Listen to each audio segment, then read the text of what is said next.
Yes, good morning, one and all present here. Just we'll wait for a few more minutes and we'll start the session.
Yes, good morning, one and all present here. Success doesn't come from what you do occasionally. It comes from what you do consistently. With this quote, we'll start the day 3 session of AICT sponsored short-term training program on machine vision for entrepreneurs launching startups with low seed fund by Department of ECE PIT in association with IEEE Teams Madras Chapter, PIT, EDC, IIC, IEEE Student Branch, IETE, ISF. It's my honor to introduce the speaker of this session, Vignesh Prabu, Mr. C. Vignesh Prabu, System and Solution Architect, ABS Semiconductor Design, Chennai. He is a System and Solution Architect, ABS Semiconductor Design. His educational qualification is BE Electronics and Communication. He did it in Kongu Engineering College, and his working fields are Artificial Intelligence and Internet of Things IoT certifications. His certifications are Machine Learning with Python, Hello Bird, Introduction to RPA, AWS, Innovative Online Python for Data Science, NVIDIA DLI certificate, getting started with Deep Stream for Video Analytics on Justin Nano. So these are his qualifications and certifications. So now I'm ready to hand over the session to you, sir. Thank you, ma'am, and good morning, every participants present here. So this is Vignesh Prabhu Tangavel here. So I will be sharing my screen.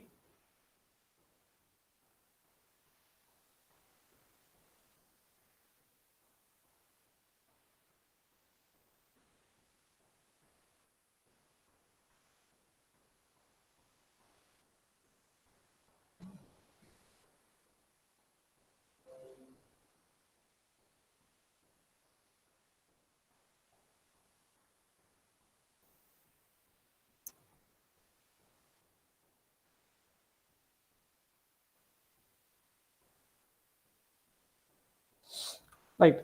So through this entire 2 hours, we will be covering what is the video processing in actually that is happening, and how far we are going to enhance these videos and the processing algorithms, and finally how we need to implement and check with our applications. So this will be the entire agenda for this 2 hours. So this is Vignesh Prabhu Tangavel, System and Solution Architect, AB Semiconductor Designs, Chennai. So this is the agenda. I have splitted this into 3 categories. That is, first one will be the introduction to deep learning and the neural networks. And next thing, what are all the coding and software packages that we can use for this video intelligence algorithms as well as video analytic systems. And finally, we can have a queries and discussion session. Right now, what is our process that's being for an intelligence algorithm? So, right, we are going to develop a video intelligence system or video intelligent algorithm, or we can develop a vision API, which will be having a set of application within it. And after giving some sort of inputs, it will make the processing and it will give us some outputs. So this is how an application will be in terms of video or images. So right now, how our process will be is nothing but at the first part, we need to have the data set collection.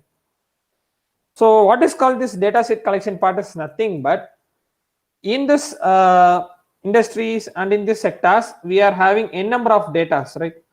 So starting from the application which we are going to develop till the current industrial trends, we are having lots of data.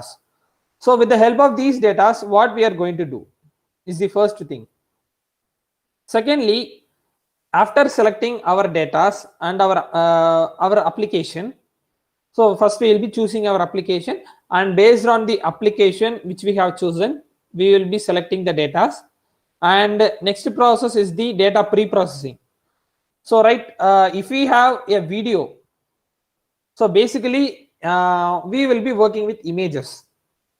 We will be calling it as frames. So if we have video, we will be working with frames, and if we have images, we will be working as such. So each and every frames or an image we will be considering, and there we will be applying many number of input parameters and the many pre-processing steps for it. Like we will be changing the dimensionality of image, we will be changing the color contrast of image, we will be adjusting the threshold, hue and other factors. We will be resizing the image, we will be converting it into arrays. So there are lots and lots of process that needs to be happen in this data pre-processing step. So we will be covering what is the data pre-processing and how we are going to make these pre-processing. And finally, we are going to select the algorithm.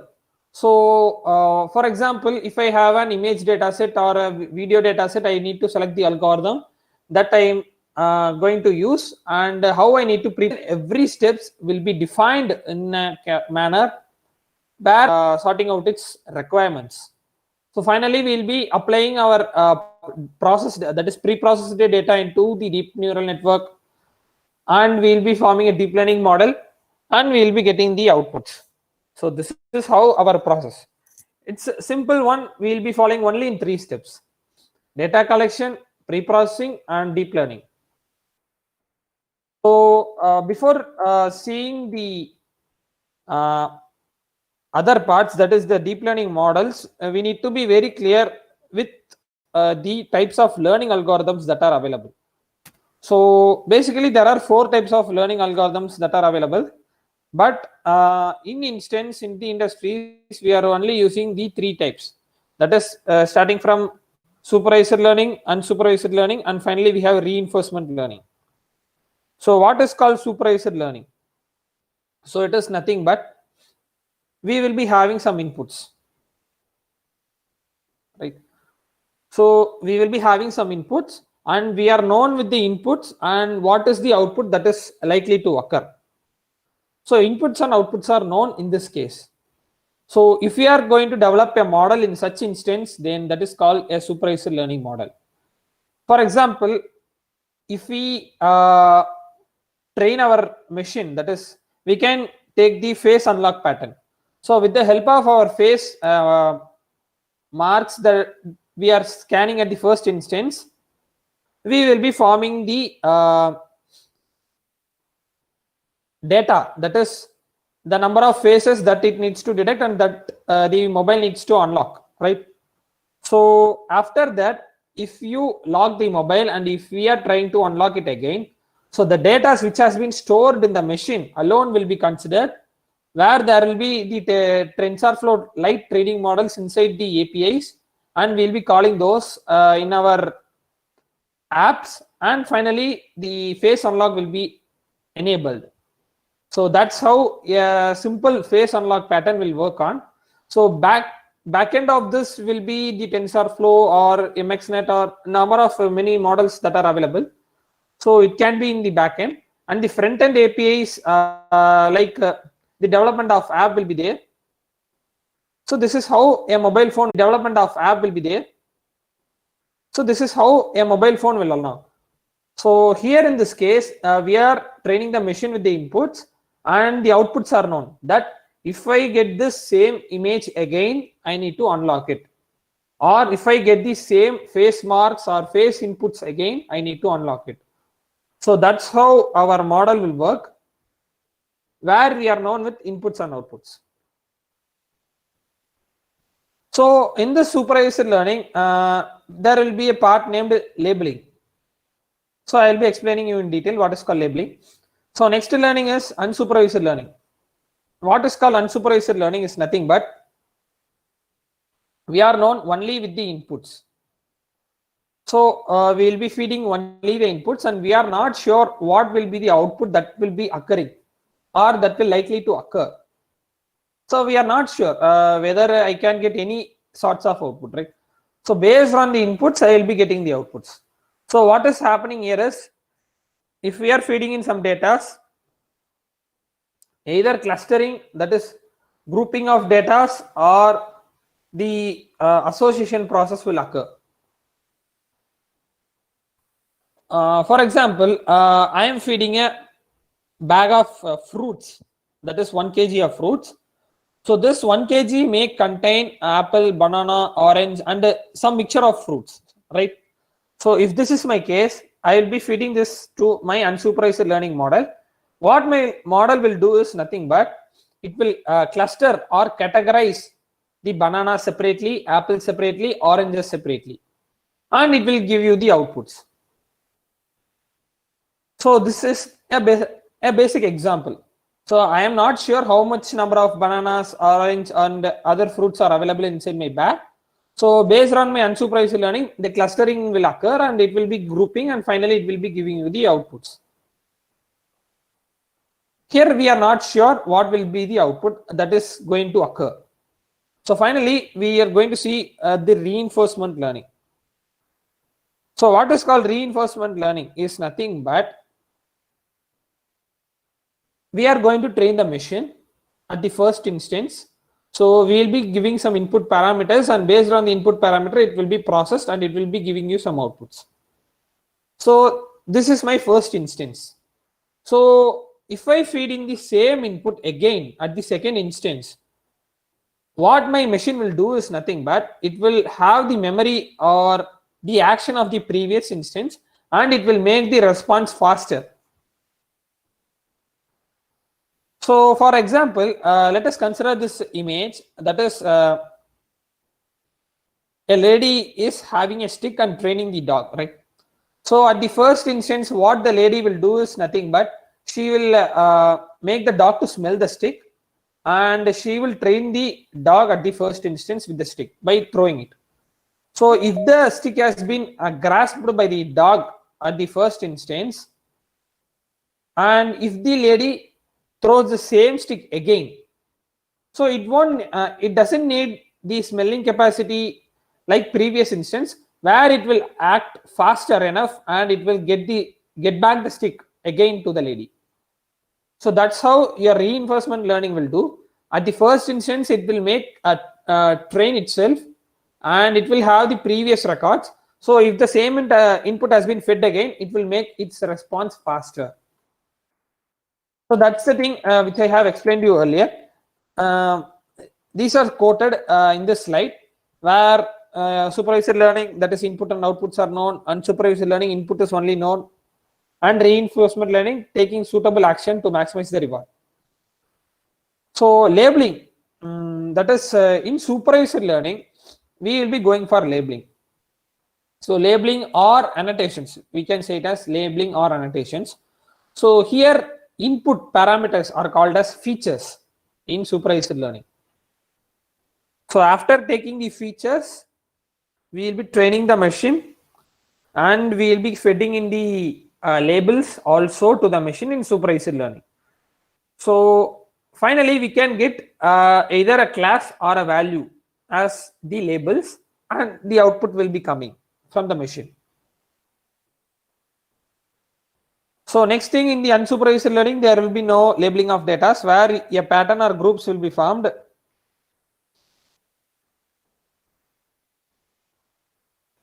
So finally, in the reinforcement learning, it will make its sequential decisions.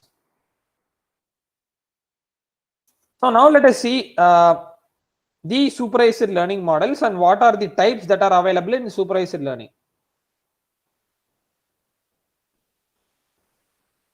So first thing, in supervised learning, we will be going for labeling of data and encoding of features will be done, and best parameter selection will be made based on the data sets and applications. So what is labeling of data? So that is the thing which I have mentioned earlier. We will be known with the outputs, and based on the outputs we will be making the labels. So here there are two types of supervised learning models. That is, first one will be classification and second one will be regression. So labeling is done based on the conditions of the data. That is, if I go for classification model, I will be going for labeling of data with the class conditions. Or else if I go for a regression model, I will be predicting the values, that is the exact values, and based on the conditions. So what is encoding of features is nothing but, if I have a string data in my data set, I need to encode it and I need to convert it to the array formats which can be understood by the machine easily. So there are some encoding parameters and encoding algorithms that can be implied, and we can encode those features and we can take it for our application.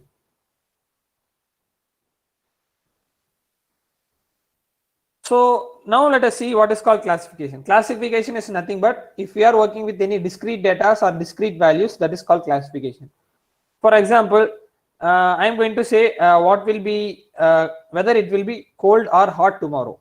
So if this is my case, there is only two classes, that is either it can be hot or it can be cold.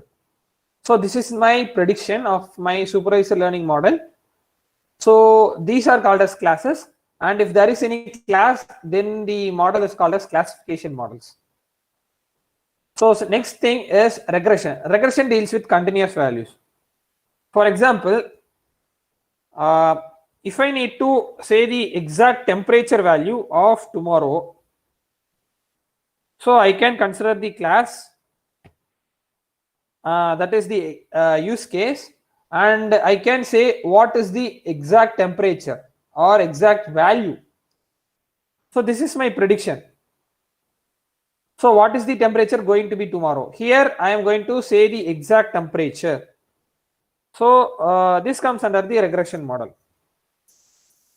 So these are the two types of models that are available in the supervised learning: classification model as well as the regression model. Now let us quickly go into the deep learning models, and we will be starting it from the neurons. So what is called neurons is nothing but, it is similar like our biological neurons, where our biological neurons that will be having dendrites, axons and bodies. So dendrites getting inputs, body, the signal impulse will be there, and axons, it will transmit. So again this will be connected to the dendrites, axons, and the chain goes on, right? So this is how our neurons and our neural network in our body has been formed, you can say, in general.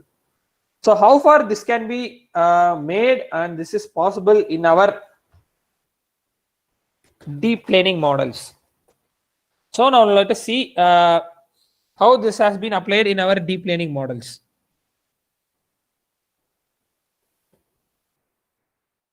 So before going to this, we need to be clear with the parameters and the layers that we are going to work on. So starting from the layers, we need to be very clear with the three types of layers that are available, like input layer, hidden layer, and output layer. So what is called input layer? It will be taking the inputs. Hidden layer, it will have the processing mechanisms. And what will happen in this output layer is nothing but we will be getting the outputs, right? So this is how the input layer and hidden layer and output layer will function. And next to do this, we have fit the input to our network and we have hidden layer, right? So how this hidden layer is going to process and it is going to give us the output. So for this, in the hidden layer, there are number of neurons that are available inside each hidden layers. So hidden layers will constitute number of hidden neurons inside these layers. So how these neurons are going to be activated and how it will perform and how it will give you the exact output what we need. So these are the basics of neural network and the topics that we need to cover in a neural network. So now starting from the activation function. So this is the one which will activate your neural network and the neurons. And cost function is for evaluating the performance of our neural network or neurons. Gradient descent is like an optimization technique or an optimization algorithm which will give us the exact one, that is it will find us the closest or minimal value. And back propagation, if you are going for a feedback loop and if your architecture is based on this feedback conditions, you will be going for back propagation. Now let us see how to form a neural network. So this is the basics. Like we can have hidden layers in between. So based on our use case, I can define the hidden layers. Either for a 3 input, I can have 2 hidden layers or 3 hidden layers. So based on the conditions that we are working and based on the results that we are getting and based on the application that we have chosen. So every parameters will constitute that how to form a neural network. So this is called as a multiple perceptron. So basically what is called a perceptron is nothing but that is the building block of a neural network. So it has input layer and an output layer. So that is called a perceptron, and based on these perceptrons, every neural network has been formed and we have multiple perceptrons. And after that, we'll be having the feed forward network, feedback network. We'll be having convolution neural network, recurrent neural networks, LSTMs, GRUs. There are lots and lots of neural networks and neural network models that are available. So based on this perceptrons, everything's that rely upon this neural network has been formed. So this is the one that is the input layer. What will be there in the input layer is nothing but we will be having the real values from the data. So what is the value that is exactly coming from the data set? We will be having it in input layer. And next thing what we have is the hidden layers. So what is called hidden layer is nothing but that is the layer between input and output. If we have 3 or more than 3 layers, we will be calling it as a deep network. That is the deep neural network will be formed. So after this deep network, we have the versions like in this deep network, we have convolution, recurrent, GRUs, LSTM. So lots and lots of networks are there. And what is the output layer is nothing but the final estimates that is coming. So these are the most commonly available neural networks. So starting from a perceptron, we have a feed forward network, RBF, radial basic network. Here you can see it has been formed like deep forward network, deep forward, next recurrent neural networks, LSTMs, GRUs. So after this, we have deep convolution neural network, convolution neural network. So ALMs, LSMs. So there are lots and lots of neural networks that are available. So based on the application which we are working on, we need to choose which kind of neural networks that can be suited for our application.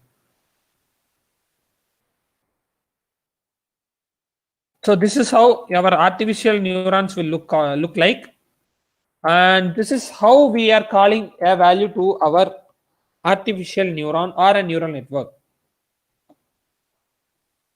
For example, we have two inputs and I am going to get only one output, and I have a hidden layer here.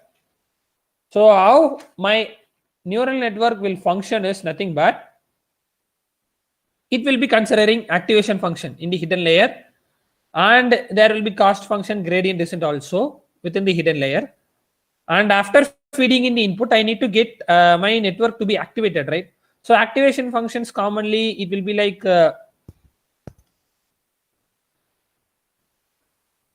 what to say, we can have tan h hyperbolic tangents or tan h sigmoid relu. So there are a number of activation functions that are available. So based on the application, we will be choosing the activation function. After that, we are going to feed in some inputs. So for example, my inputs are 12 and 4, right? So I need to activate my network. So if I have sigmoid as my activation function, where my value ranges from 0 to 1. So if this is the case, I need to activate my sigmoid function. For that, we are having two parameters like weights and biasing. So what we will do with weights is nothing but we will be multiplying our inputs always with weights. Then biasing, what is the purpose of biasing is nothing but we will always add our biasing factors with the input that are coming. So if a input data is coming, it will be multiplied with weights and a bias factor will be added to it.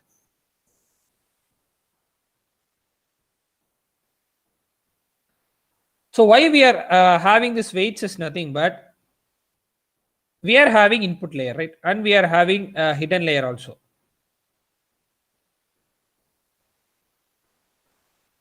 So I need to have a data that needs to be taken to my network, that is the hidden layer.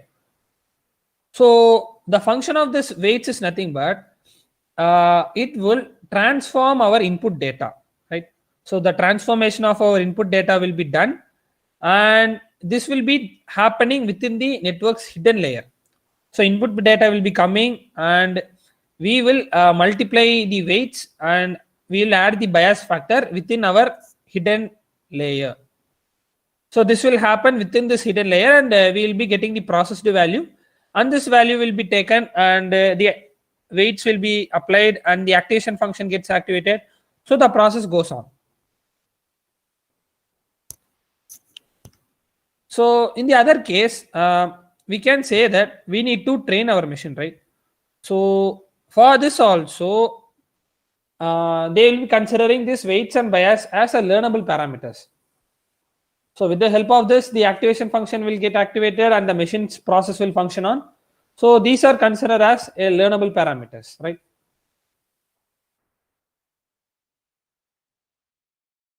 So basically, bias factor, why we are adding this bias factor is nothing but if we have some negatives in our processed data, that is after applying the weights and after applying weights and multiplying the value with it, if I get any negative data, so I need to bias it and make it positive.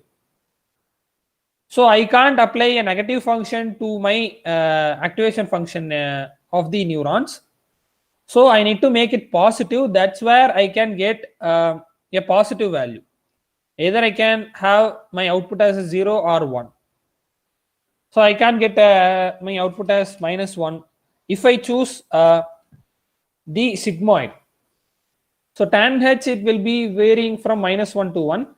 So based on the condition and the input values, they will be assigning the bias factors. So the next thing is nothing but activation function. We can see in detail what are the activation functions available. So here, this is an example for a sigmoid function. So if I need to get my output range from 0 to 1, I can go for the sigmoid function. So where my minimal value will be 0 and maximum value will be 1. So that's how my sigmoid function will work.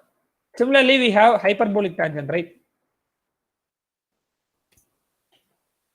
So hyperbolic tangent, how my output value ranges is nothing but it will be ranging from -1 to 1.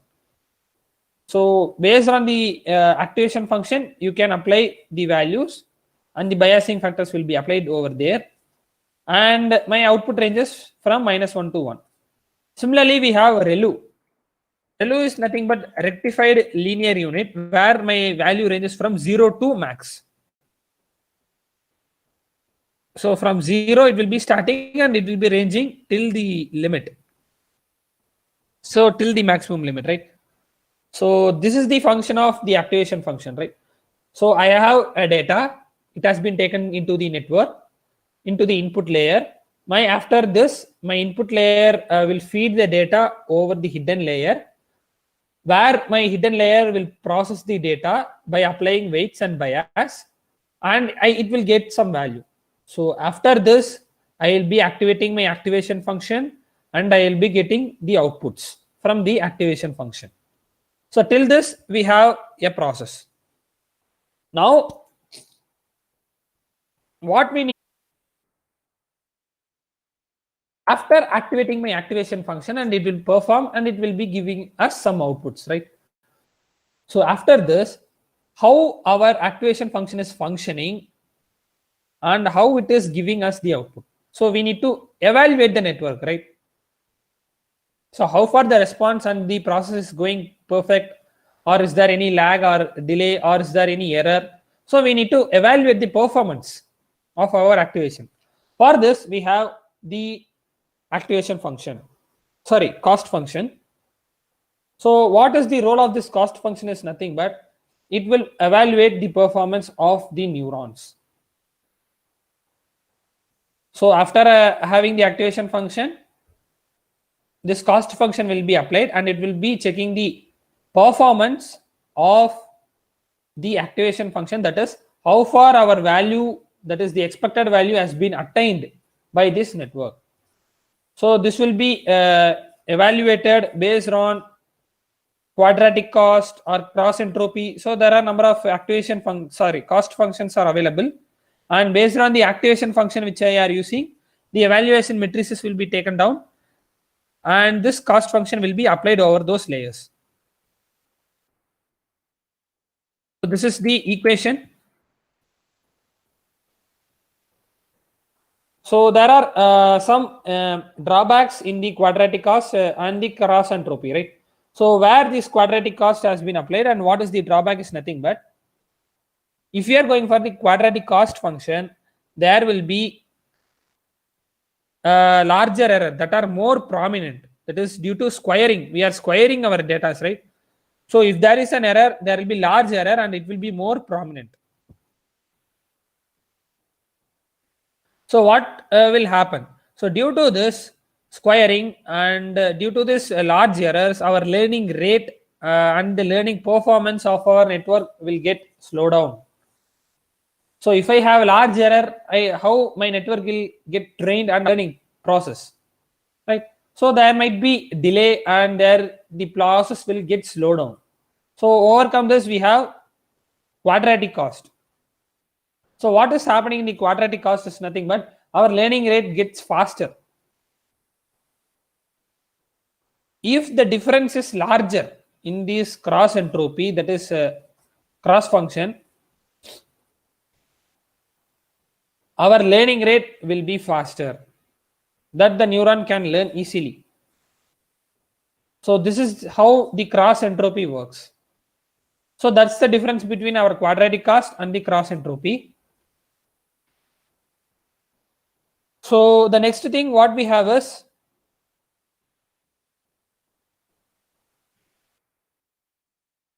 we need to form a learning model, right? Now we are clear with the activation function and cross function. Now we need to form a learning model, and after this, our machine needs to learn, right? So this formation of learning model includes these steps, and before to this, we need to look into a step named, that is a process named gradient descent.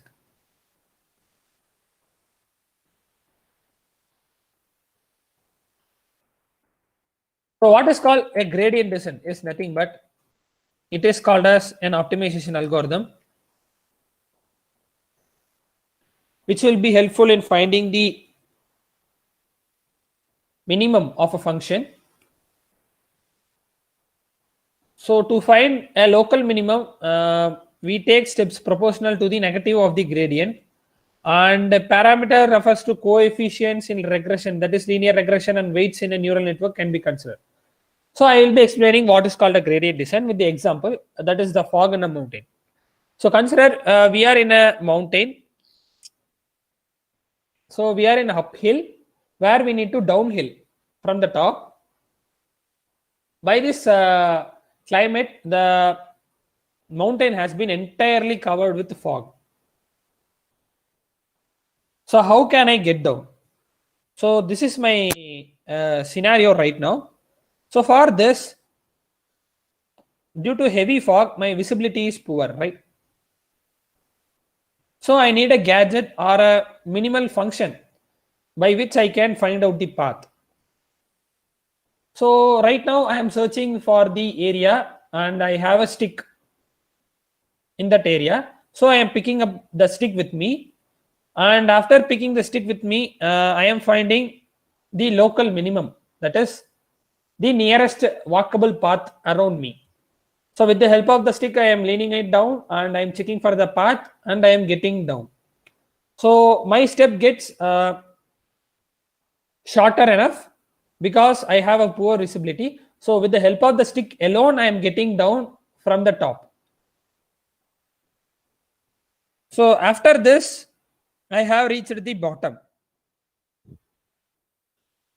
Here, in this case, what are all the parameters which we need to look on is nothing but heavy fog. So due to heavy fog, we are finding the local minimum to get down, right?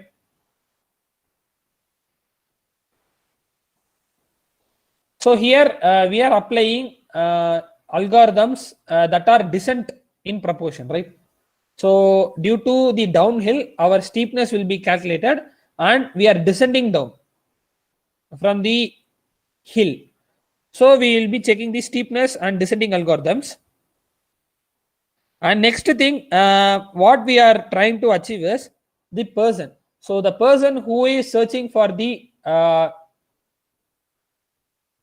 way to find the bottom of the hill. Now let us consider the person as an algorithm. So an algorithm is there and it has a maximal number of values around it. So how it is going to attain the shortcut and to find out the output. So this is how it has been correlated. And the instrument or the stick which we are using is called a function which will be defining you the steepness of the downhill, right? So either it is either we are descending, right? So either it is high steep or low steep. So this steepness can be calculated with the help of the instrument that we are having with us, and this instrument is called either a first order equation, right? So this gradient descent purely works on the first order equation. So if we are going for a second order equation to find the optimization, we will be calling it as the meta heuristic algorithms. Now the steepness of the hill is there, right? So this is called the slope of the error surface at the point. So we will be having some error values, right? So if we are training a machine, if we are not getting the proper output exactly, we will be having some errors. So these errors are called as the steepness of the hills. So that's how the gradient descent will work, and it will take the shortest path or minimal value to attain its output faster enough. So the next thing what we have is the back propagation.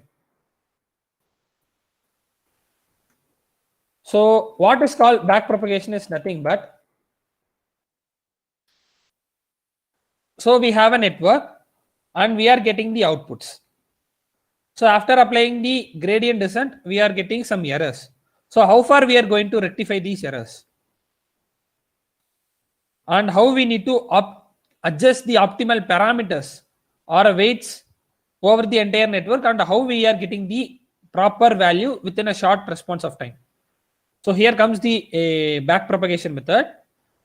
So this is used to calculate the error contribution of each neuron after a batch of data has been processed. So consider the case we are applying activation function and the evaluation matrices has been calculated with cost function. So it is giving you some value. So it will be iterated again back to the loop, and it will be making a chain rule in the stem, and finally we can get the errors that has been contributed and the value that has been the output. So iterations will be made, your errors and loss will be calculated and helpful in getting down the values, and finally to attain an output with minimal error loss. There should not be maximum error while training a machine or while getting some outputs from a network. So that's how we need to check it out with this backpropagation method. So the other thing is also like we'll be hearing the words like overshooting, undershooting. So how we are going to look down and how we are going to rectify or solve these kind of problems. So for this, we can go for the neural networks and the layers, that is the methods that can be applied to our architecture, right? The first thing is we can see the layers that are available. So starting from unsupervised pre-trained networks, convolution neural network, recurrent neural networks, recursive neural networks. These are the commonly available deep learning models and the architectures. We can say it as.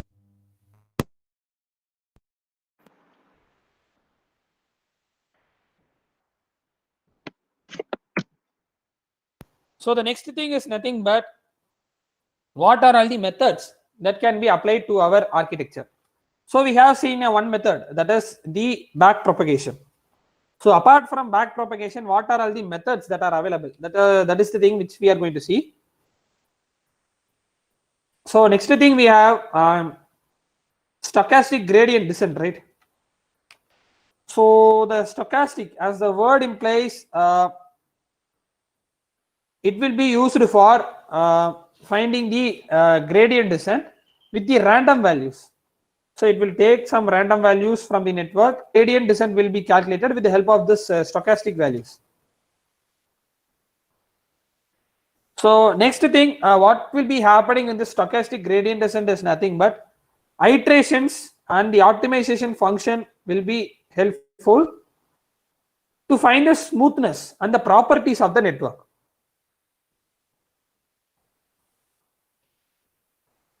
So if there is a slope and if there is a slope, right? Consider we are having a slope, and from top to down there will be some downness, right, of the slope. So here some random values will be applied and we'll be checking the function, and we will be finding the exact lowest point of the slope. So that's how we will be applying the stochastic gradient descent, and that's how the parameter has been calculated. Sorry, next thing we are having learning rate decay.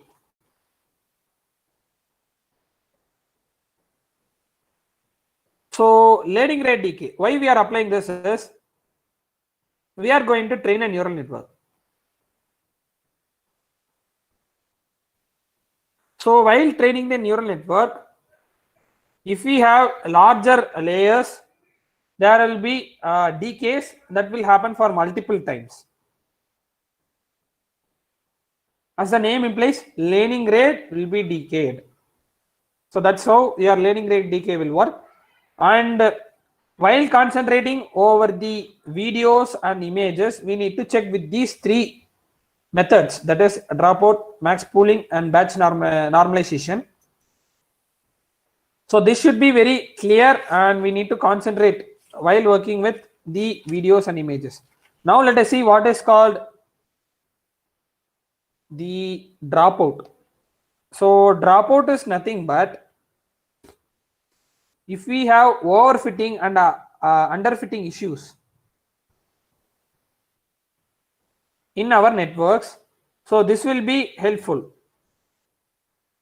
So what is called overfitting is nothing but, so we are having a large number of data and we are processing it, and there will be some of the unwanted data also, and unwanted data will be accumulated in our neurons.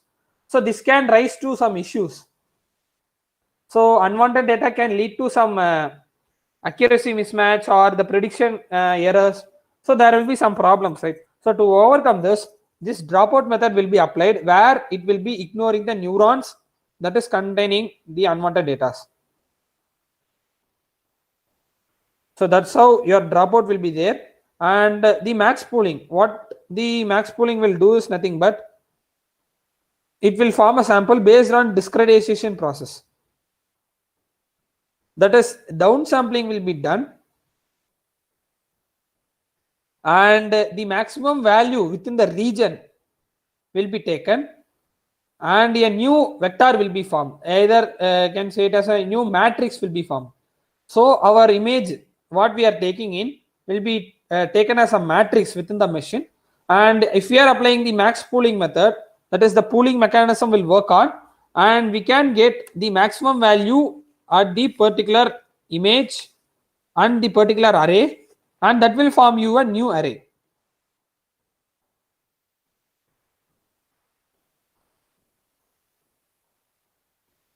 So next thing is this, we have batch normalization. So what is the batch normalization is nothing but recentering and rescaling of our neural network. So why we are doing so is nothing but we need to make our networks to work faster and to stabilize our learning rate and learning process. So for this has been applied, and for reducing our epochs and training time required also, we are applying this batch normalization. So next to this we have skipgram, transfer learning. So other things are there. So what is called skipgram is nothing but it is used in continuous back of words. That is in unsupervised learning we have used the skipgram. Continuous back of words, if we are working with any NLP process or an NLT case, we can use continuous back of words. And transfer learning is nothing but if we have developed one application based on the deep learning, and if we need to transfer the same to any application, we can use this. For example, if I have developed a neural network, I need to transfer it to a game, you can use this transfer learning and you can transfer it.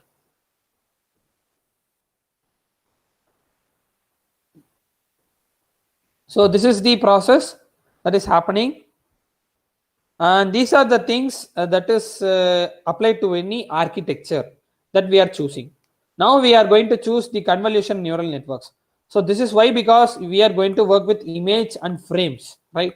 So for this, the convolution neural network has been utilized, and this is the one which has been specially designed to recognize image by having convolutions inside, right?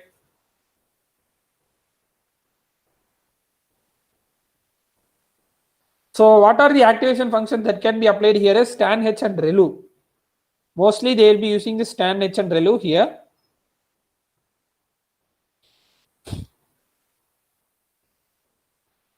Now we have taken the convolution neural network, and there are some of the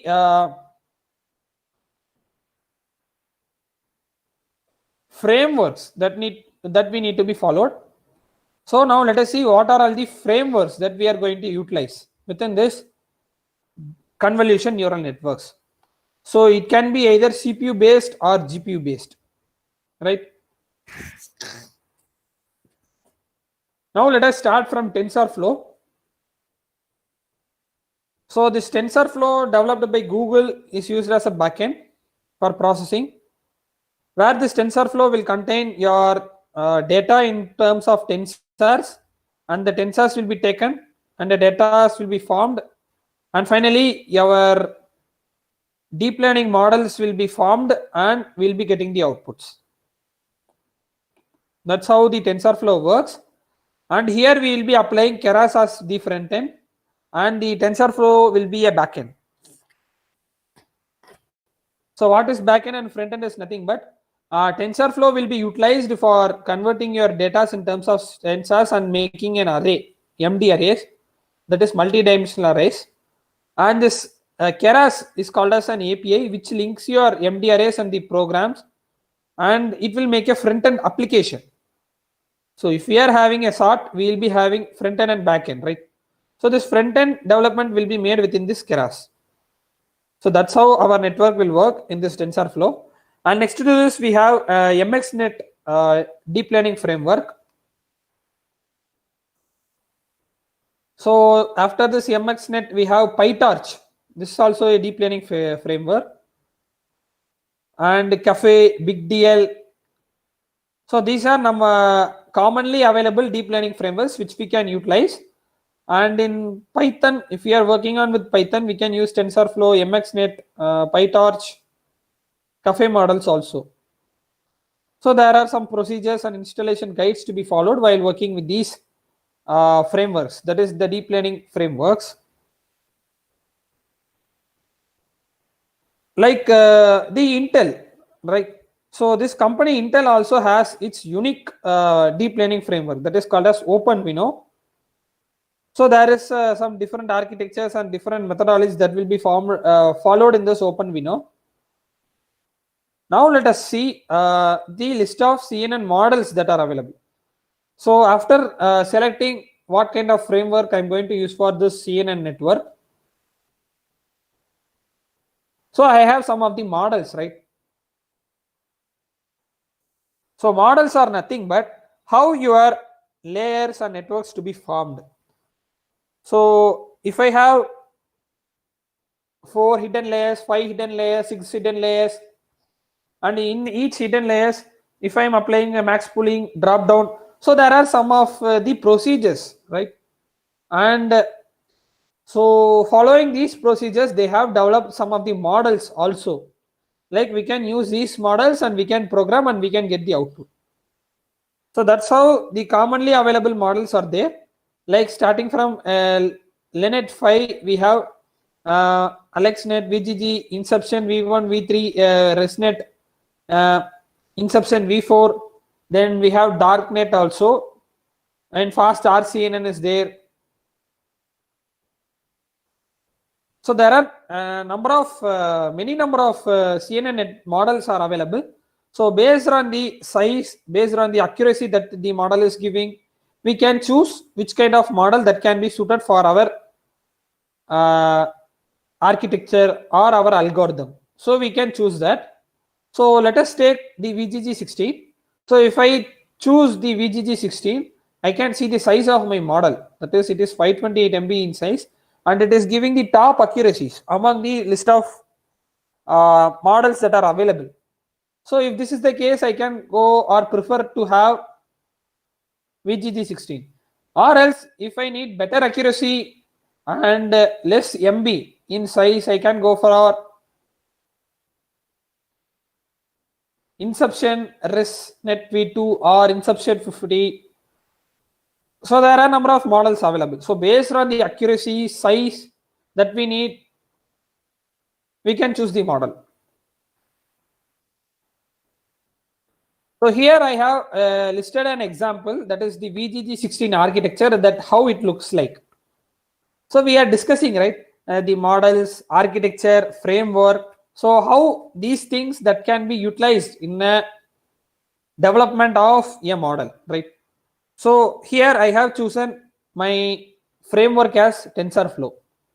After choosing my framework as TensorFlow, I have gone through CNN network where I am going to choose the VGG16 architecture as my CNN model. So how my CNN model, that is the VGG16 architecture, will look like is nothing but, if I feed in an image, here I have an image, right? So its size is 224 cross 224 into 3.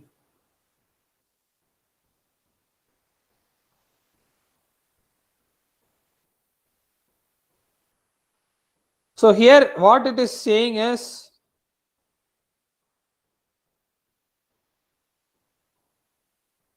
I have a height of 224, width of 224 and 3. That is the color image which constitutes you three colors, right? R, G and B. So this is called as the depth of the image. And these parameters will be taken.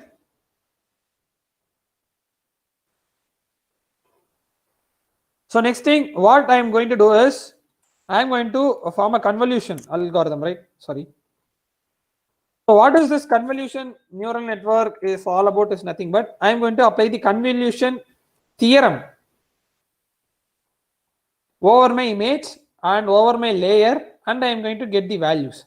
So what is convolution theorem is nothing but we will be convoluting two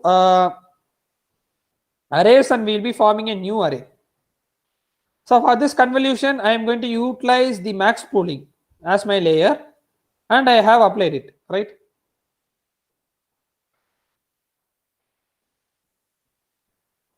So here you can see in clear, that is the 224 cross 224 cross 64, that is the depth of the image has been taken, and the dimensionality has been reduced here, right? So I have taken the maximum value, that is two arrays has been taken and formed as a one array. So thereby you will be getting the reduction in size, right? So I have taken the layer and the depth of the image, and I have converted it into 112 cross 112 cross 128. Here you can see size has been decreased by twice and the depth has been increased by twice. So this depth that defines the number of neurons and the number of the size of the filters that we are utilizing. So after this gets reduced, and finally we will be having only 1 cross 1. Our array size will be 1 into 1, and the data will be for in the 1000 depth. So that's how our size and dimensionality gets reduced of max pooling. That is, if I am going to use 2 cross 2 filter, my input size is 4 cross 4, right? I am going to supply a 2 cross 2 filter over it, where my matrix, the final matrix will only be in 2 cross 2. So here I am going to apply the stride of 2. Stride is nothing but the columns and rows that we need to look on. So here I need to look on over 2 columns and rows. That is this a single box. So I have defined my stride as 2. So each and every box will be split up based on the stride length and the maximum value within this box. That is, if you take this box, the next matrix that has been formed. So similarly, the maximum values within every matrix, we can say it as a matrix, will be taken and a new matrix will be formed.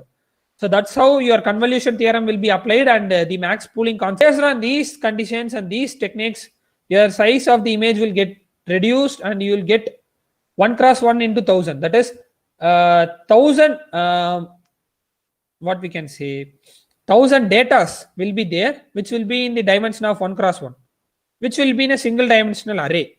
So we are reducing the multi-dimension into single dimension. So that's the thing related to our architecture, our learning frameworks and other things. Now we are going to see the video processing mechanisms and video processing techniques.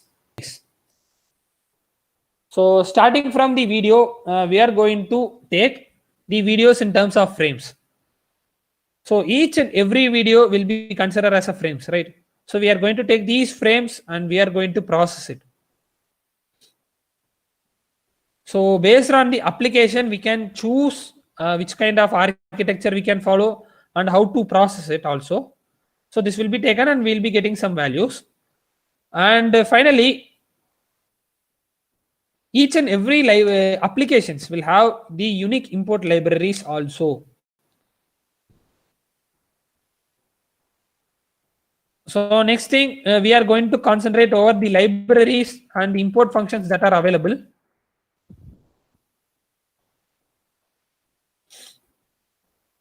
So starting from the import of an image or a video into our working environment, we have some sort of libraries that needs to be utilized.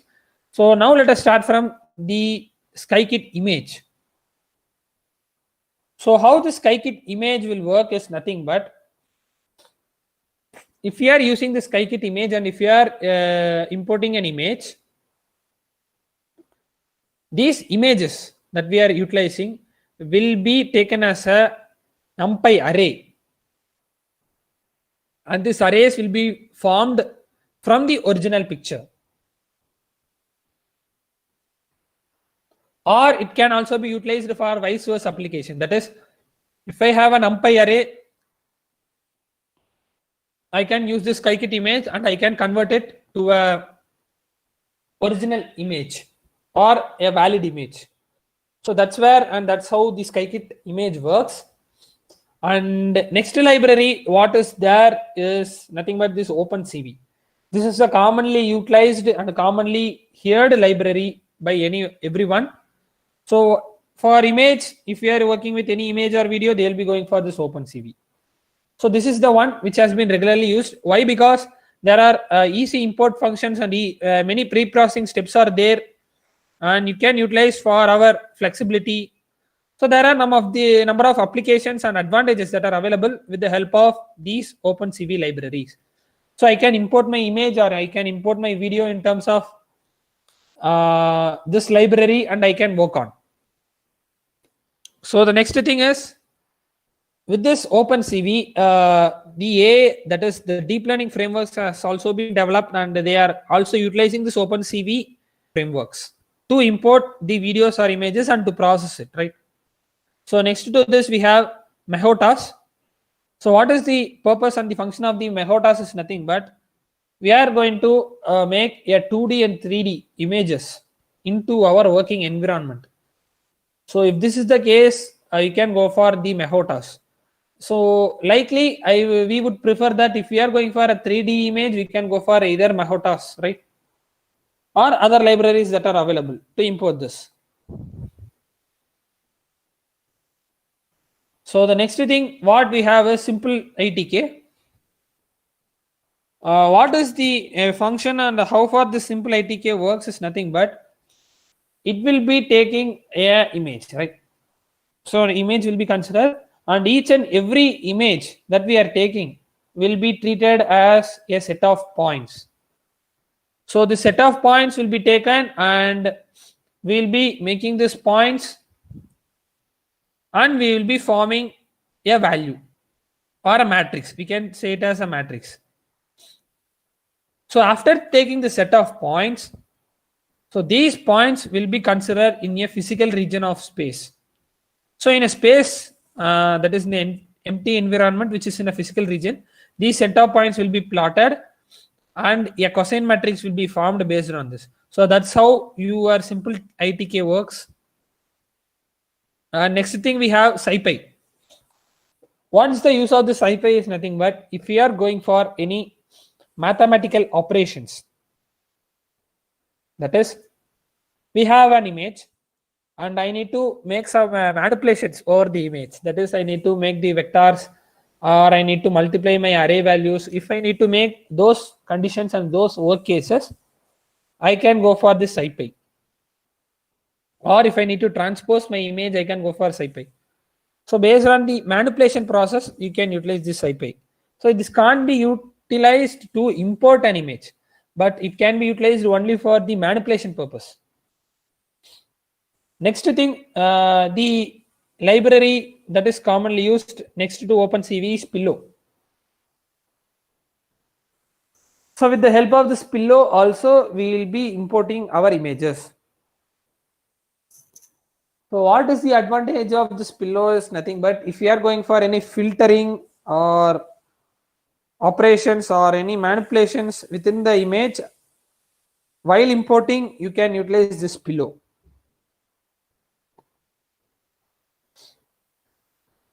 Next thing is that for some frameworks, this Pillow will be supported. Like if I go for PyTorch, I can utilize this Pillow to import my image and to work on. If I go for TensorFlow, I can utilize OpenCV or Pillow. Most case they will be utilizing the OpenCV and they will be importing the image and they will be working on.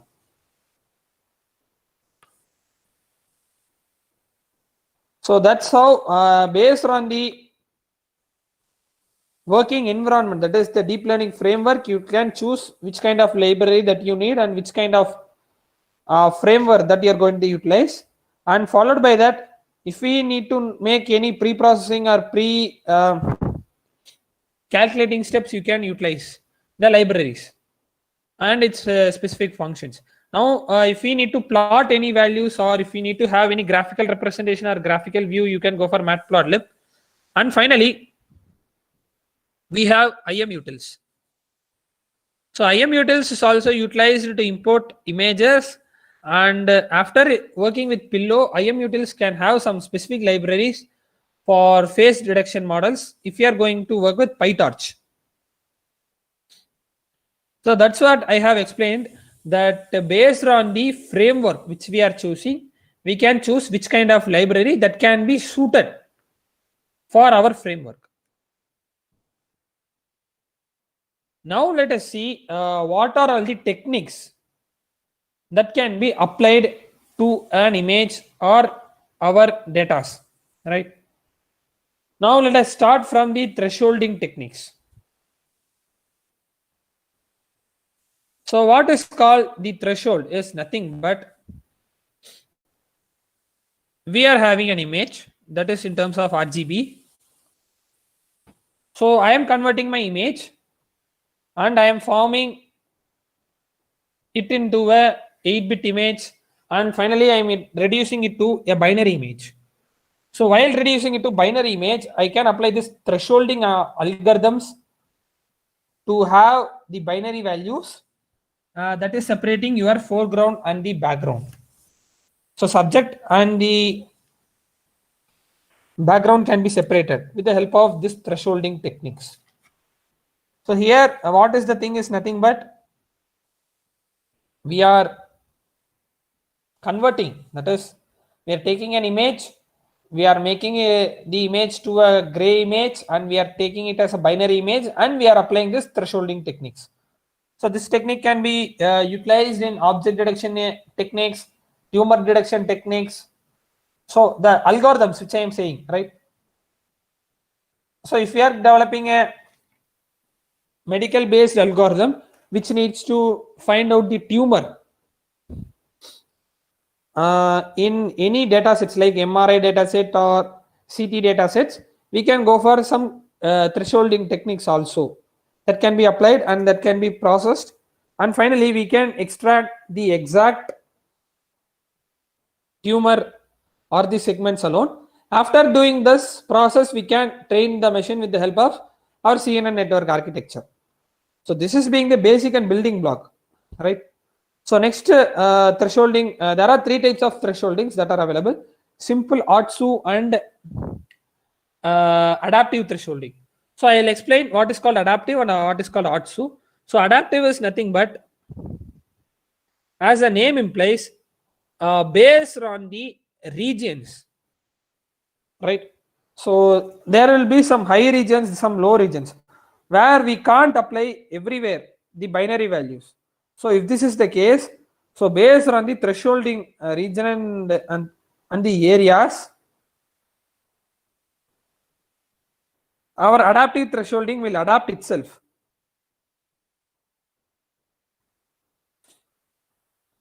So based on the different regions of image, different thresholds will be applied, right?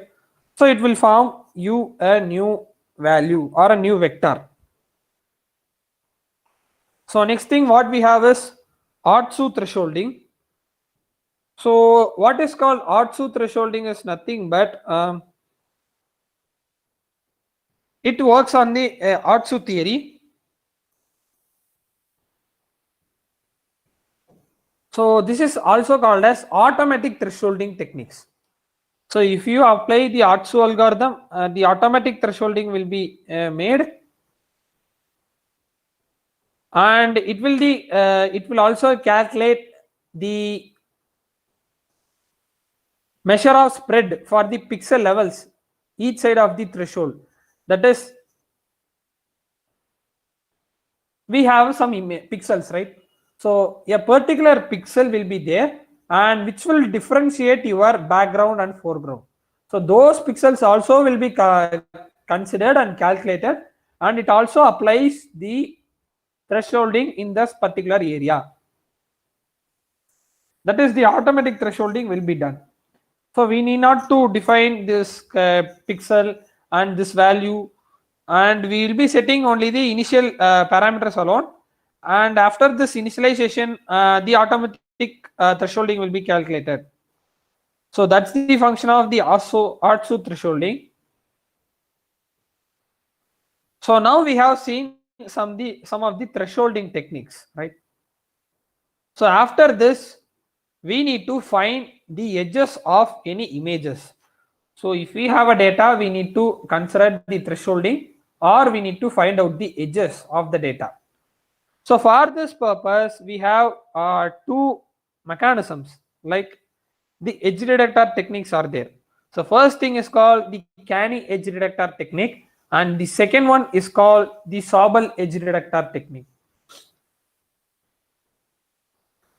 So what is called the canny edge detector technique is nothing but, we are having an image, right? So in this image, this canny edge detection will be applied, and your edges will alone be taken, and it will be marked in white lines.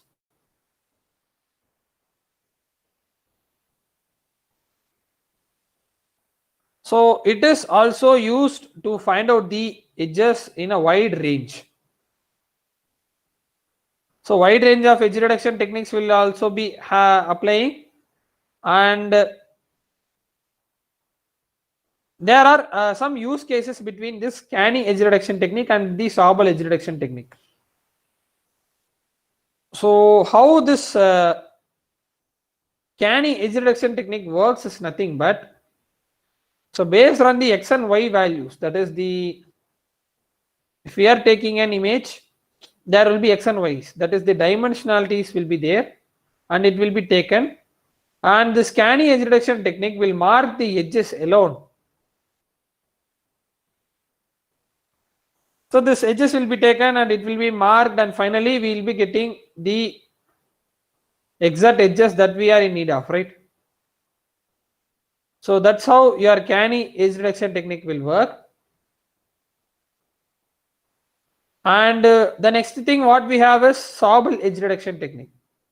So how the Sobel edge detection technique will work is nothing but, it will consider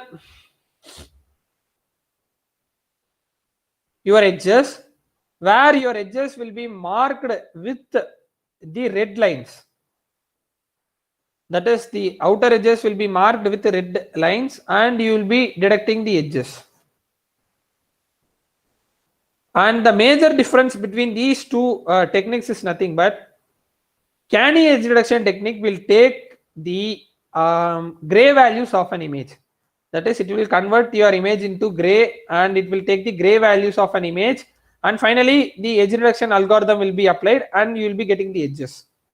Wherein the Sobel edge detection technique, we have hue values of an image. That is, it will be taking only the hue values of an image, it will make process, and it will be giving you the outputs. So wherein the canny edge detection, our edges will be marked in whites, here our edges will be marked in red.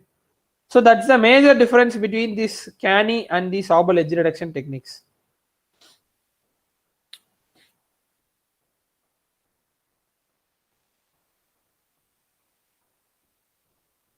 So that's the two edge detection techniques and edge detection algorithms that are available. So next to this, we are having some color conversion algorithms. Like, we will be using some libraries to make our image and its color to be converted. So for example, if we have a normal RGB image, if we are processing our image, we can convert it in two ways. Either you can go for a gray image, or you can go for a huey image, or HSV will be calculated. So the syntax that can be utilized is BGR to gray, that is for converting your RGB image to gray image. Whereas if you are converting your RGB image to HSV, it will be taking your hue saturation values. So that's the major difference between your gray image as well as the hue images, that is the HSV converted images. So why we need to be very clear with these two edge reduction, that is the edge reduction techniques as well as the thresholding techniques. Now take an example that we are going to form a phase detection model or any object detection model. So if this is our case, in the phase detection model and in the object detection model, we need to calculate the exact objects and its edges. That's where we can classify or segregate our objects from the background, and we can take the objects alone for our process. So next we are having some of the phase detection algorithms and the phase detection libraries and techniques that can be utilized. So first one is Hercascade model. So what is this Hercascade model will do is nothing but if we are feeding in some images, so in this images, that is the facial images will be taken as a data. So in our faces, there are nearly 96 face marks that are available. That is, face mark is nothing but our eye edges, nose edges, lips edges, head edges. So entire face edges. So everything will be taken in a dot matrix and it will be made as a mark. So 96 face marks are there. So these 96 face marks will be loaded as a model. That is, they will be developed as a model, and we can load this model into our application and we can train the machine, and finally we can make the predictions. So these are some of the predefined and already available detection models for our faces. That starting from the Hercascade model, right? So it will be stored in terms of XML file. That is the Hercascade XML file will be there. So there are three types of Hercascade models available: Hercascade default, Hercascade frontal, Hercascade eye. So apart from this, there are also models like Hercascade nose, Hercascade ears. So that are available. Basically, if you are considering a face detection algorithm, Hercascade default model will be taken. And with the help of this model, our face edges and face marks will be plotted. And after doing this process, a bounding box or a rectangular box will be marked around our faces. So what can be the application with the help of these face marks? That is, these face detection models are nothing but we can make face detection, age detection, gender detection, attendance system, emotion detection, drowsiness detection. So each and every application that are correlated with our face can be developed with the help of these models, that is Hercascade models. So apart from this Hercascade model, if you are working with PyTorch, there is a library named dlib. So this dlib can be utilized to make your face detection models with the help of PyTorch framework. If I go for TensorFlow, I can go with the Hercascade models. So that's the difference different models that are available and the difference between the two models. So the next thing is I have listed the syntax for calling the conversions, right? That is the thresholds.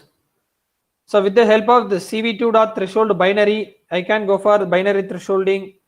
Next we have binary inverted, truncated, to zero inverted. So there are lots of thresholding methods and the syntax that can be followed. Next thing we have adaptive thresholding. That is, I can utilize either a mean adaptive thresholding or I can go for Gaussian blur thresholding, or I can make a blur application also.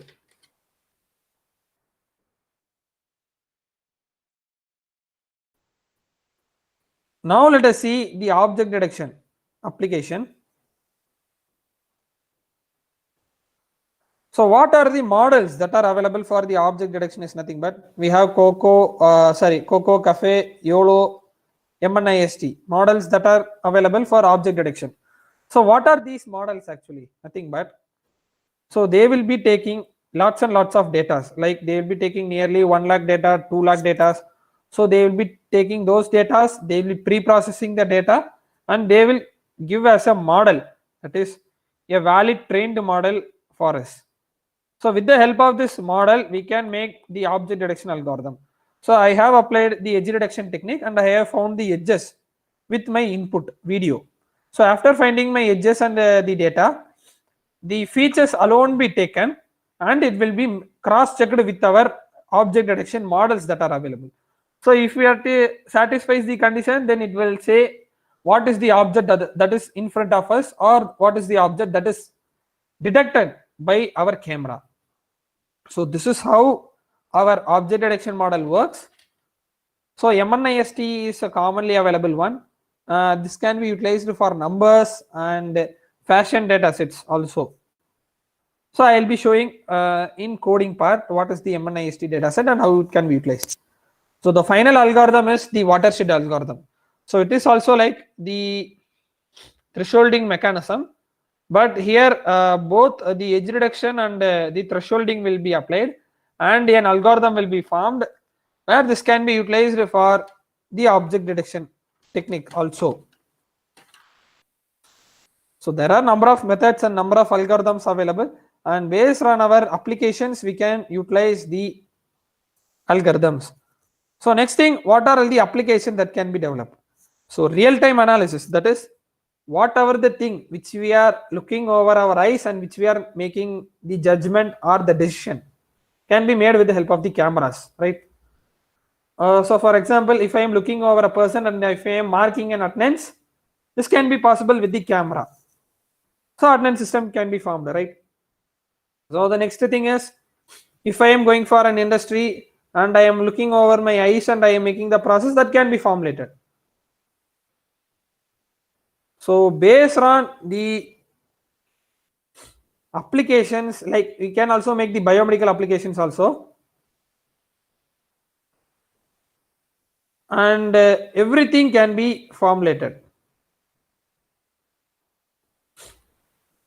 So now let us see the coding part, right? So here I have used the Python language for coding. So this is being an easy that is the object oriented language, and easy to interrupt, where we will be having every requirements, that is the coding parts and the imports that we need will be in terms of libraries. So that's why I have gone for this Python language. And next thing is, I am going to utilize the Google Colab or Jupyter IDE. So this Google Colab, what is the advantage of this Google Colab is nothing but they will be providing us some GPU access for us. For example, I am having a system where I will be having two conditions to work on. Either I can work with the CPU models or I can work with GPU based models. So what will happen if I work with CPU is nothing but, if I am going to develop a deep learning model and the model will run locally along with the backend process that is running in our laptop or a system. So it will be one among the other, where your computation time, the complexity of the model will gets increased. Your computation time will be higher, right?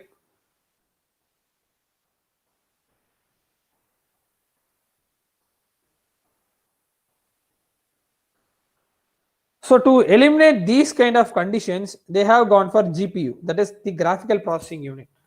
Where if I have developed a model with GPU, it will be allocating its specific space and specific time, that is the model alone will be running in the GPU.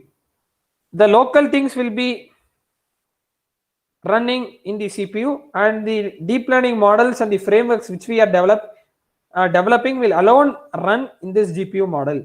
That's where the difference between the GPU and the CPU.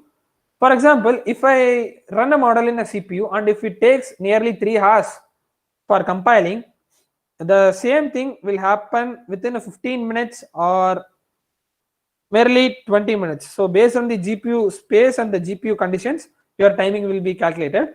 So that's how the difference will be. Like, so comparing to the GPU and the CPU. Where this Jupyter IDE will have the CPU, that is the local access. If my system doesn't have any GPUs, that is the graphic cards, it will run only in the CPU, normal CPU. Or else if we need a dedicated GPU provision and a dedicated model for developing, we can go for this Jupyter Google Colab. Now let us see in Jupyter IDE, and I will be showing you in the Google Colab as well.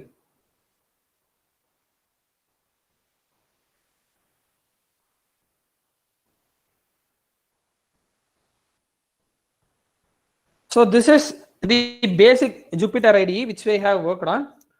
So here I will be explaining you the algorithms, that is the commonly used algorithms like thresholding, edge detection, and followed by the face and object detection models, right? So now let us see how we need to import a video,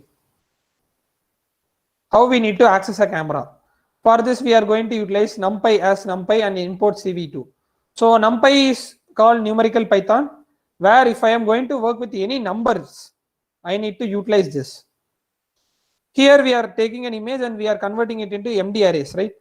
So for this purpose, we need to have the NumPy library. So next to this, we need import CV2. I am going to utilize OpenCV and I am going to import the data. So next thing is I am going to open my camera and I am going to record my data. Right. So here I have called the frames, that is the data which is coming from the video stream will be taken in terms of frames. So if I run this program, we can see how it is processing.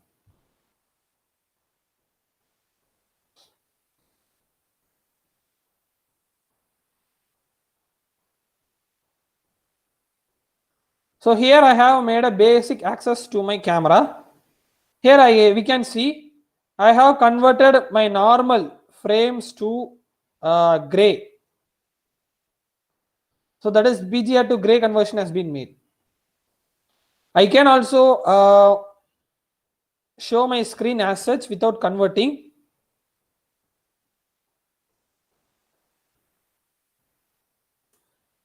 Like CV2.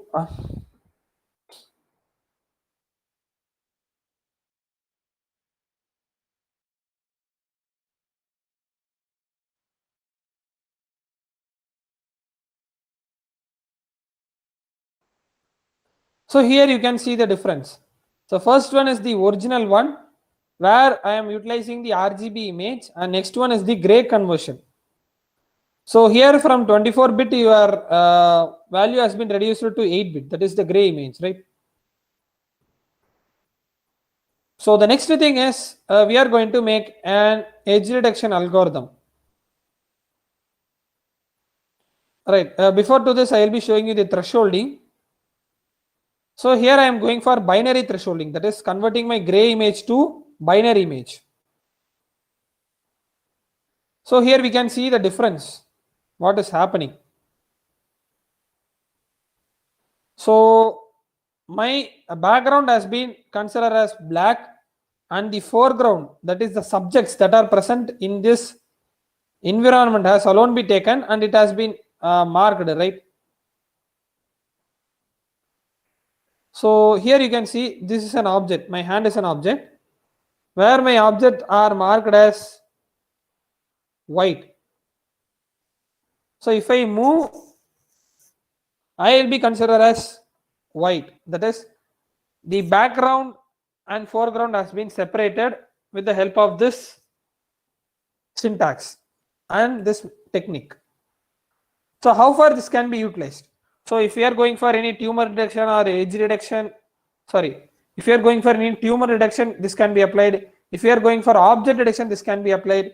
So if you are going for classification models, this can be applied. So based on the applications and based on the working mechanisms, we can utilize this thresholding techniques.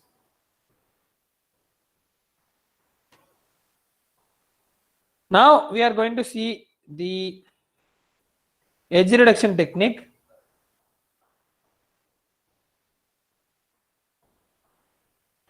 Here I have only applied the canning edge reduction. You can see the difference between the last thresholding and this edge reduction. So thresholding, what it will do is nothing but it will segregate the front end, that is the foreground and the background. So your foreground will be totally white, that will be in the total high pixels, and where your background will totally be in black pixels. Here you can see the edges alone are marked irrespective of your subjects.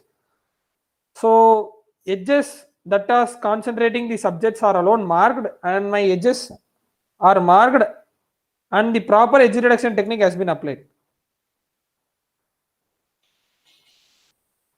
So what is the application of this edge reduction technique is nothing but if you are developing any lane tracking or any security based algorithm or any traffic system based algorithm or any object detection models, you can utilize this kind of edge reduction techniques.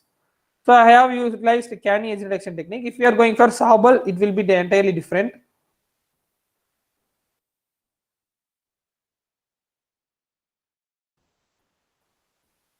So these are the key differences between the thresholding and the edge reduction.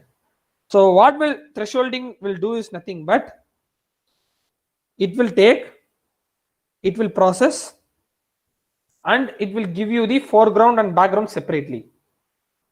So the best example is you can utilize this for gait analysis also. That is online physiotherapical or online biomedical application based on the gaits, you can utilize this. And if you are going for object detection or any other models, we can go for this edge detection techniques. So now I am going to run these face detection models. You can see what is happening in this face detection model. Here you can clearly see a bounding box has been marked around my faces. So what is happening is nothing but I have loaded a model, right? Cascade frontal face default a model. So what will this model contain is nothing but totally we are having 96 face marks in our faces. So these facial marks will be taken and the plots will be made in this face marks, and you will be getting a value. So these face marks and the values and the corresponding inputs will be fed in this Cascade frontal face models. So with the help of these models alone, I can make a bounding box around my face. So this can be applied and an edge detection can be followed, right?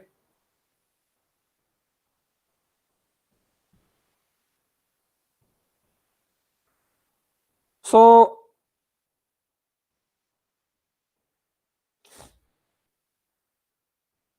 next thing what we are going to see is we are going to switch over to Google Colab, and we are going to see the neural networks, that is the deep learning model and the other things, right?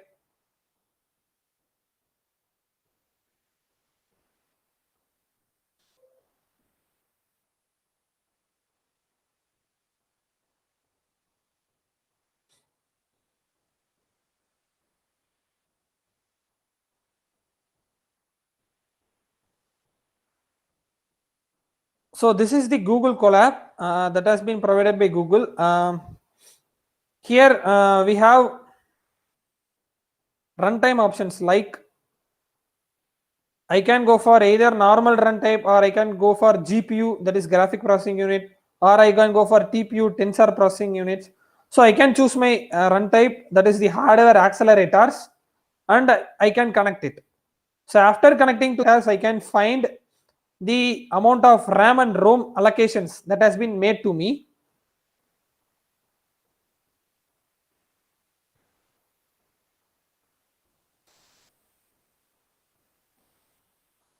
So after this, we can see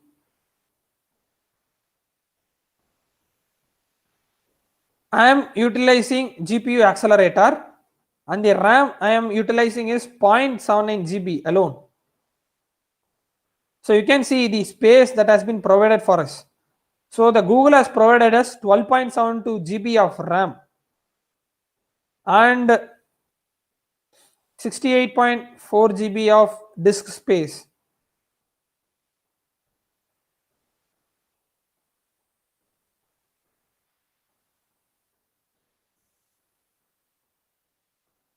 So now let us move over this neural network architecture development.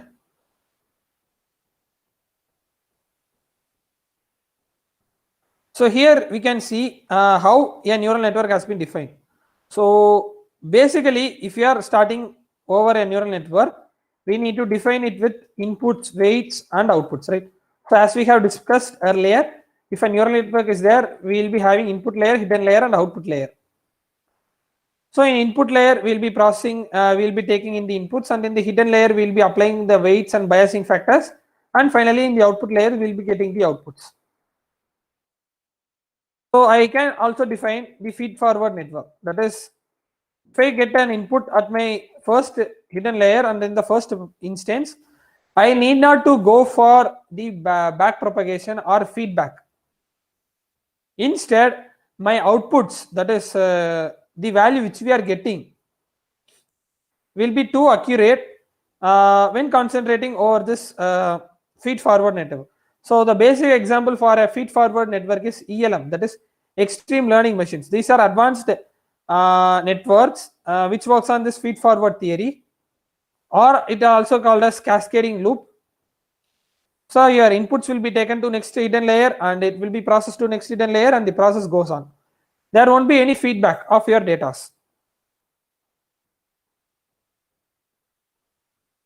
So here I have a data set, and sorry, this is for a CSV data set. So here I have a data set for MNIST, that is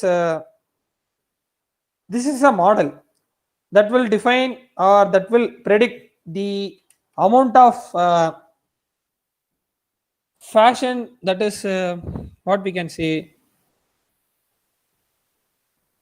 the amount of cosmetics like either the dresses, clothes, or other cosmetic items that has been utilized. So this is a data set called fashion data set. So it can be called as fashion MNIST data set. So we have utilized this data set, and what we are going to do is we have formed a CNN architecture, that is convolution neural network. So based on this conditions, I can go for either a VGG16, ResNet, AlexNet, DarkNet, right? So here we have formed a sequential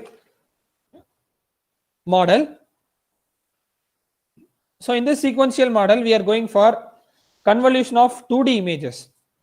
So where I have applied convolution 2D, in the first layer, I have defined my kernel size as 3 cross 3.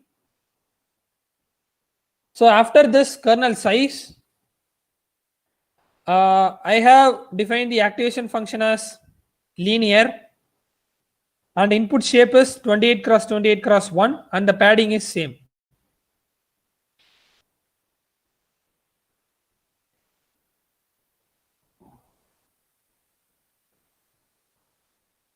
So the next thing is after defining the first layer, we are concentrating over the next layer. So how my input dimension will be? Here you can say my input shape will be 28 cross 28 cross 1. That is, a gray images will be fed. So next thing what we are going to make is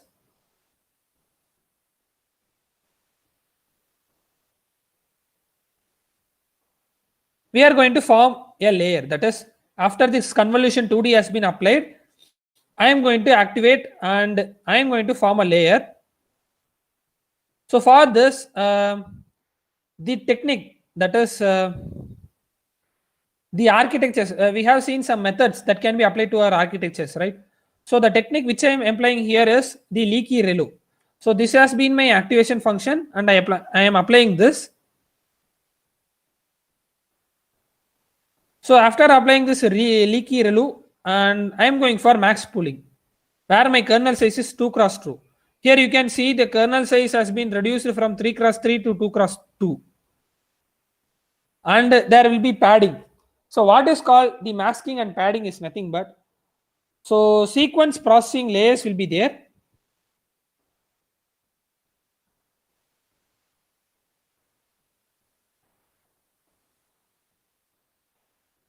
So after having this processing thing, we will be applying our convolution, that is from kernel 3 cross 3 to 2 cross 2, it will be reduced, and we can have this max pooling that will be taking you the highest value alone in the network, and we can have it. So the next thing what we can apply is,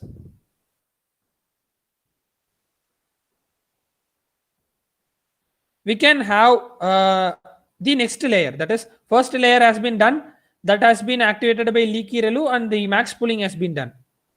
So this masking and padding is nothing but the sequence processing layers that has some certain time steps in an input.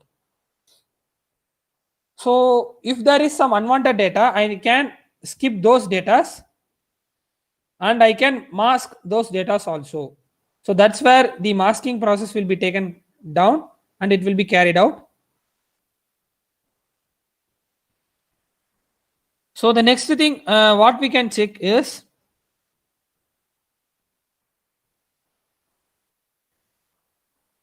we are having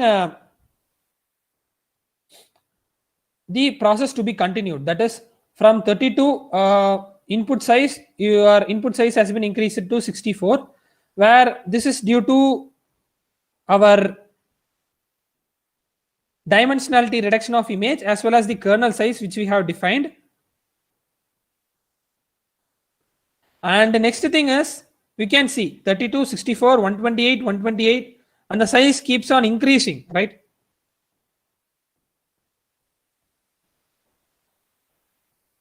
So next, followed by this, your size has been input size has been made to 128, right? So in this size, I will be considering my data.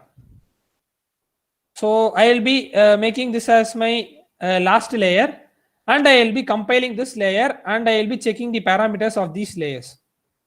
So here you can see I have compiled this layer with the help of the categorical loss cross entropy, and the optimizer that I have used here is Adam optimizer, and the matrices that I am going to calculate or take down is the accuracy of the model. So after defining these things, I have a training model where I'm going to fit my machine with the help of this training model. And finally, we are going to calculate the accuracies and other things. So similarly, I have testing data also. Similarly, I'm going to follow the same for the testing of data. And finally, with the help of the training and testing, we are going to predict some data, and that is predict something. And we are going to cross check what is going to be occurred. So in this thing, I have forgotten to say you a layer. That is, here you can see, after having some series of layers, that is convolution 2D leaky max pool convolution, that is, after this we have dropout also, that is eliminating the unwanted layers. That is, if I have a data with 0.25, I am going to drop out those layers, that is those neurons, sorry. So after this the same process is happening. So it has been repeated for 3 times. So after doing this particular process, that is the series of sequence, I am going to flatten my layer. So what is the purpose of the flatten? Is nothing but if I have a 2D and if I going to make it into a 1D array, and if I take the same to my next layer as an input, that is called the flattening purpose. So flattening 2D to 1D, and the 1D will be taken to the next layer. After this 1D has been taken, it has input dimension size of 128.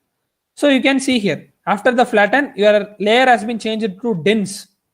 So dense is nothing but it is called the connecting layer. So this will be having each neurons, and each neurons will be connected with each other.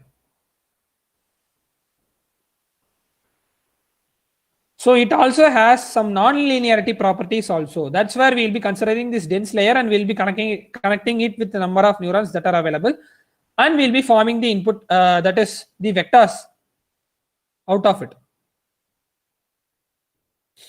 So here you can see after dense layer, leaky, relu, dropout, dense. Finally, you are getting the summary and you are having the compile. Right. So if I run this, what will happen is nothing but I have nearly 60,000 datas. That will be in terms of 28 cross 28. So training data will also be in terms of 28 cross 28, where my training data is 10,000.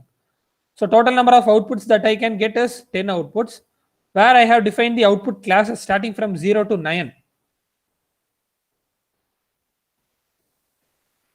Here you can see how your layer has been performed. The convolution 2D, it has 4 layers, where your dimension of images is 28 cross 28 into 32. 32 will be your depth of the layer, and the parameters that has been analyzed here is 320. Next in this convolution, you can see the parameter that has been analyzed is 18,496. Here the 73,856, and it increases. Finally, here in this dense 3, you can see it has processed nearly 2 lakh 62,272 images.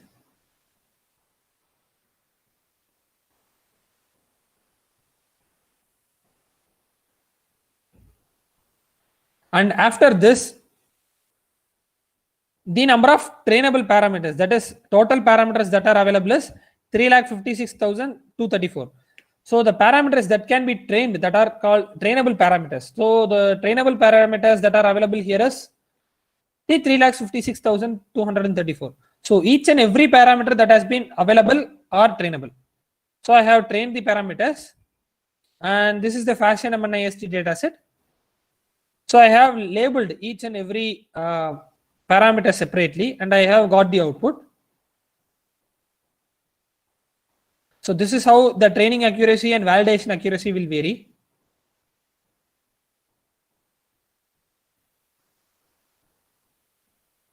So here we can see in detail what has happened actually, right? So with the help of the available data, that is with the help of 48,000, 60,000 data, we have trained the machine, and with the help of the 10,000 data, we have tested the machine whether my machine has been trained perfectly or not, or it is giving you the better and best accuracy. So I have nearly 10 classes. So here, out of those 10,000 data, 9162 data has been labeled correctly by the machine, where 838 data has been incorrectly labeled by the machine.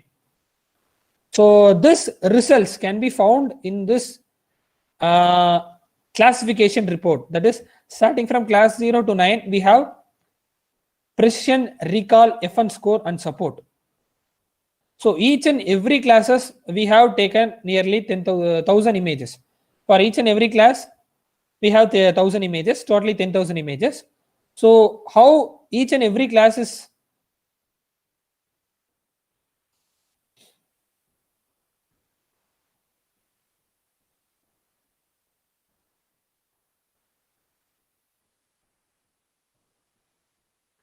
every classes we have the precision and recall values. So what is called precision and what is called recall is nothing but precision. So out of the total available data, which has been identified as true positive, that is called precision, and out of the true positive and the true negative data, which has been identified as true positive. So these two are different and these are called precision and recall. So difference of these two values will give you the FN score.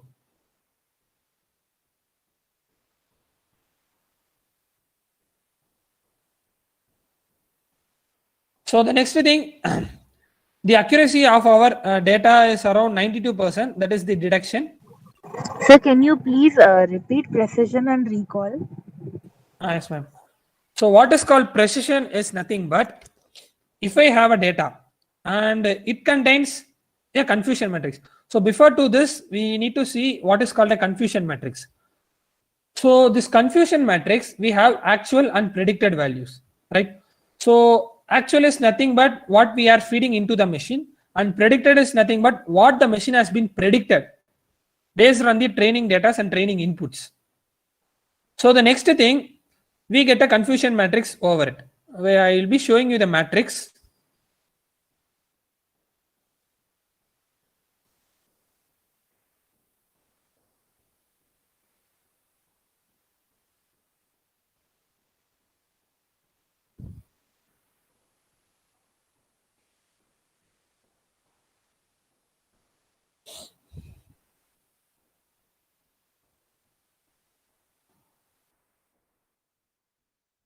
So this is how our confusion matrix will look like.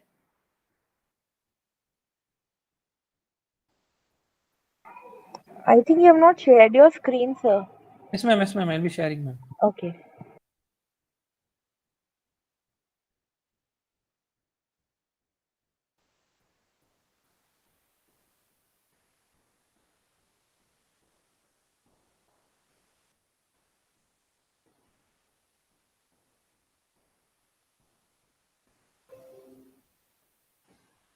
So here, this is how our confusion matrix will actually look like. So, right. So starting from positive and negatives, the actual values. This is the actual values which we are feeding into the machine, right? So this is the predicted value which the machine has been predicted. So here we will be having some cases like true positive, false positive, true false negative, and true negative. So what is called true positive is nothing but if my actual value is 1 and my machine's predicted value is also 1. So then positive and positive will correlate and you will be getting the value as true positive. So the next case what we are having is if my actual value is 0 but my machine has predicted is as 1. So if this is the case, there is a false of your positive, that is called false positive. Similarly, we have false negative and true negative. So for a better model and for a better accuracy of a model, we need to have this diagonal values higher in range. That is, your true positive value and true negative value should always be higher. That's where we can get our accuracy higher and we can say our model as the best model also. So the next thing, hello? Yeah, thank you, sir. Yes, ma'am. Understood. So based on these conditions, we will be getting the precision and recall values. So that's where we are making the predictions, and there is some deviations in our accuracies that we are getting only around 92% of accuracy, where this 8% accuracy has been deviated. So we need to consider these cases. So that's where we need to check with these confusion matrix and we need to check the precision and recall values. So if we check these two values, we can get an idea that so in this class, there has been a misclassification and we are getting some sort of errors. So after sorting out these errors, if we are developing a model, we can get a better and true layers over it. So this is how your neural network and the deep learning model works. This is a CNN developed architecture.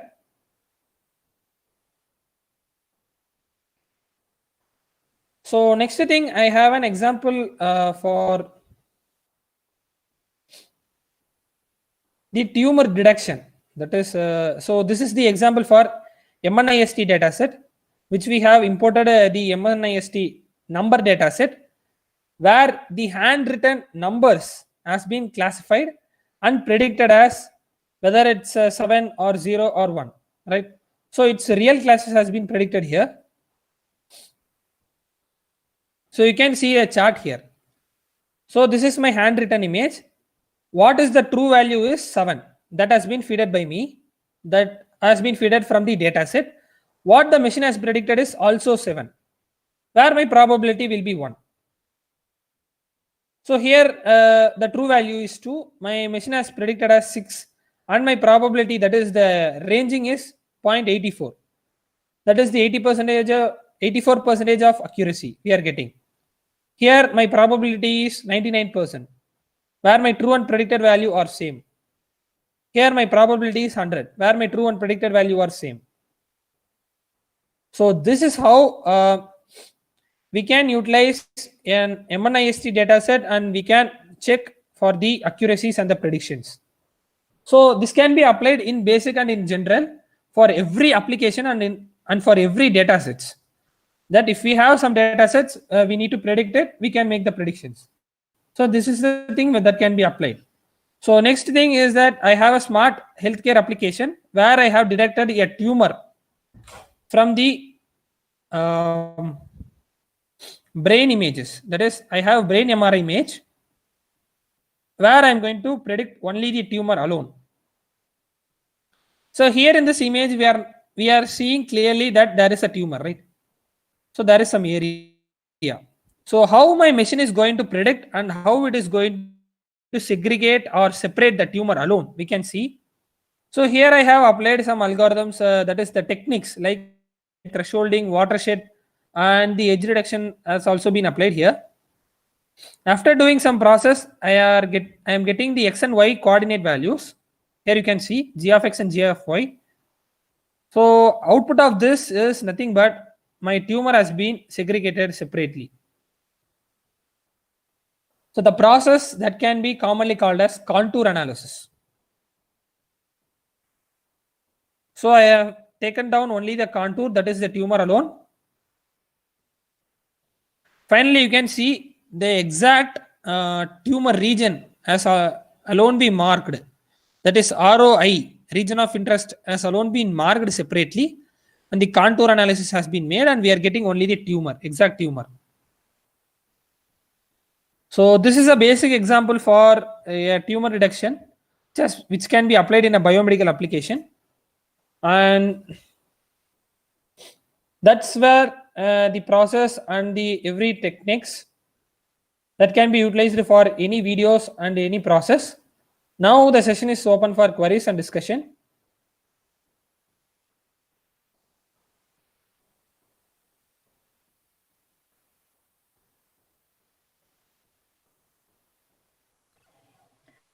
Sir, will we be getting access to these codes and your presentations?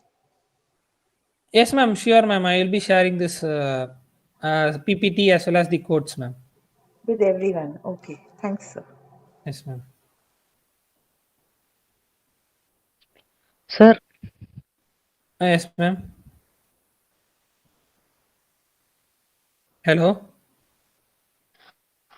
sir, first you detected one learning process through camera online, no, sir. Yes, sir. How it detects, sir? Actually, I don't know, sir. I couldn't understand that part. Sir, the facial detection, right, sir? Yes, sir. Sir, there is a logic that we need to load a model, sir.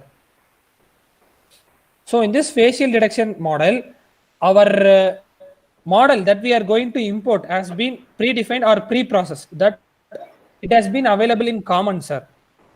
So the industries and the companies that are working on will use this model, sir.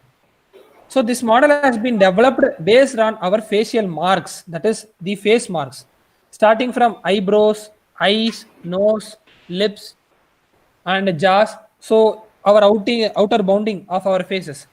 So every points are considered as a face mark, sir, here. So this mark has been taken down and it has been loaded as a model. So the model is developed and it has been provided in terms of an XML format, sir. So we are importing that model and we are taking the camera and we are opening the camera and we are loading the model. So what will this algorithm will do is nothing but, so if a camera has been loaded, it will find for the faces and it will mark the facial marks. And finally, after the facial mark has been made, it will draw a bounding box along my face. So that's where this facial detection model will work and a bounding box will be drawn over my face. This can be utilized for many applications like age detection, gender detection, which we are right now using in our mobile phones, sir. If we are opening a camera, we can see a bounding box around our face. So this is the logic that has been implemented there, sir. Okay, sir. Any other queries, participants? Sir, your name, sir? My name is Vignesh, sir.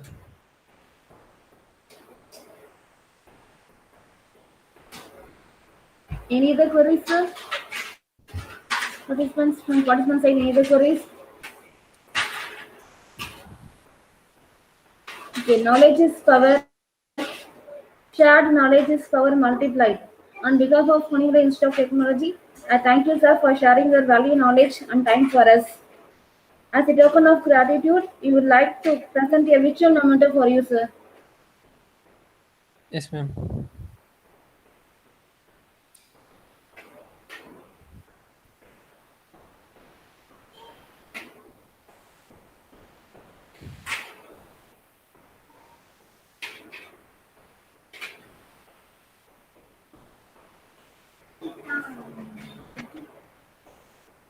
Thank you, ma'am.